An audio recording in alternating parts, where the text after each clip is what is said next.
Lukanya itu sebenarnya aku tuh mengkotak-kotakan The New Star, Information and Entertainment. Ini pertama kali project dengan Mas Joko atau gimana?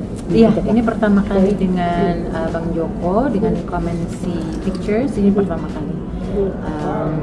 Seru banget ternyata, profesional banget, terus yang production yang aku harapkan mulai dari A sampai Z itu sedetail itu tuh, ini yang memang seharusnya standar di Indonesia itu seperti ini gitu, yang dilakukan oleh Komensi. Seberat apa sih karakter yang kamu perankan di sini? Seberat apa ya? Berat sih, tapi kelam, dan relate dengan kehidupan kita sehari-hari. Cuman karena apa ya, banyak range emosi itu luas sekali gitu, dan berusaha mempertahankan supaya range-nya itu nggak kemana-mana gitu, jadi tetap fokus dengan si karakternya itu. Jadi layernya itu ada rasa sedih, senang, tertawa, marah, tapi kan semua itu kan tidak bisa kita, levelnya tuh nggak bisa yang terlalu nomor 10 gitu. Jadi kalau peranku tuh ya bisanya tuh di angka 3, tapi di angka 3 tapi harus terlihatnya di angka 7 gitu. Jadi ya seperti itulah, jadi memang tantangannya di situ. Masih kebawa nggak karakter itu setelah syuting gitu, masih susah lepasnya? Ya, jadi belajar dari beberapa film yang sebelumnya, jadi aku itu harus memisahkan antara pribadiku Nova dengan si karakter itu sendiri, karena kalau melekat itu aku udah pernah melekat seperti itu dan gak bagus buat dari sisi emosionalku, sampai harus melukat, bersihin lah segala macam gitu. Tapi di sini enggak, karena aku sudah pelan-pelan sudah belajar memisahkan antara Nova sama si karakter yang ada di Legenda Kelam Maling.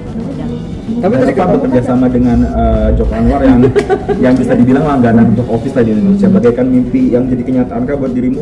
Of course, ya pasti dong. Maksudnya kan aku pengen bekerja sama dengan seluruh sutradara, produser yang memang sudah profesional di bidangnya, termasuk Joko Anwar gitu.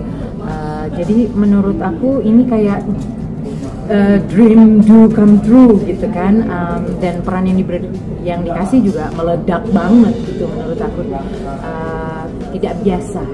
Proses castingnya susah nggak sih Kak? Proses castingnya sampai akhirnya lolos itu susah nggak? Jadi kita tuh ngobrol, jadi aku nggak tahu ya seperti apa kategori yang Bang Joko dan Rafki dan Kevin lakukan, terpisah dari aku. Tapi ketika aku diundang ke sana itu lebih kayak ngobrol biasa sebenarnya, karena sama Bang Joko kan memang udah kenal dari sebelumnya. Jadi ketika datang ke Komensi Picture itu lebih ke ngobrolin soal karakternya ini, dikasih tahu bahwa akan begini gitu. Jadi dibilang sulit, prosesnya sih mungkin bukan sulit kali ya, tapi lebih ke skripnya secara keseluruhan yang ditawarin mau apa enggak, lebih yang kayak gitu. Kalau aku ketika membaca ini ya meledak perasaannya, karena twistnya banyak banget gitu. Jadi aku pikir ya of course mau, karena ini di luar dari zona nyaman aku gitu. Apa tantangannya buat project film kemarin? Karakter apa sih yang bikin dirimu harus sampai lepas dari karakter itu? Agak susah kayaknya. Nggak bisa jawab dong kalau gimana ceritanya. Ya pokoknya ada lagi film yang sebelum-sebelumnya. Horor kah atau drama yang sampai ini? Nggak boleh pribadi. Maaf ya Mbak. Tapi kalau dari Minang sendiri gimana Kak? Kan ini pertama kali dari Kenapa Mas? Pengalaman akhirnya berdialog bahasa Minang di sepanjang film ini seperti apa sih? Sebenarnya bahasa Minang sama bahasa Aceh itu kan tidak terlalu jauh gitu ya. Cuman memang kayak aksen dialek Minang itu berbeda dengan Aceh, karena aku orang Aceh gitu. Jadi harus ngorek-ngorek lagi sejauh mana sih yang aku bisa pahamin gitu. Cuman kan Rafki sutradaranya itu kan memang Minang, jadi sangat membantu sekali aku untuk bisa lancar ngomong Minang, karena di sini full ngomong Minang. Kalau ada masnya dulu. Oh iya. Kayak tadi kata Mas Jo kan, emang kata Bang Jo kan dalam mengulik luka lama untuk peran di sini. Seperti apa saudara? Mungkin boleh diceritain. Lukanya Iya. itu seperti apa?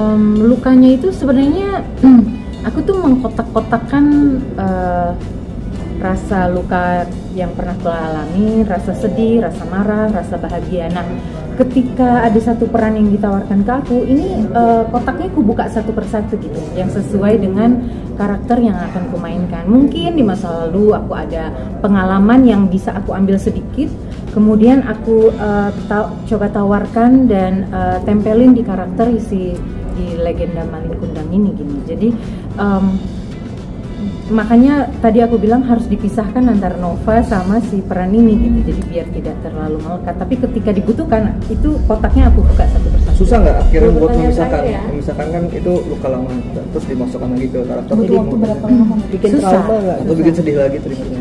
Ya pasti ya namanya kita manusia biasa ya, kalau kita ngebuka luka lama gitu kan pasti ada perasaan sedih, ada perasaan greget, gemes, terus rasanya pengen dikubur lagi gitu. Tapi nggak apa-apa, aku pinjamkan dulu emosi itu sebentar untuk aku tampilkan di peran yang sedang aku jalani gitu, karena bagaimanapun juga itu masa lalu dan ini kan masa sekarang, jadi aku coba combine-kan. Tapi nanti setelah udah take itu aku pisahin lagi tuh, aku secara emosi itu aku pindahin lagi.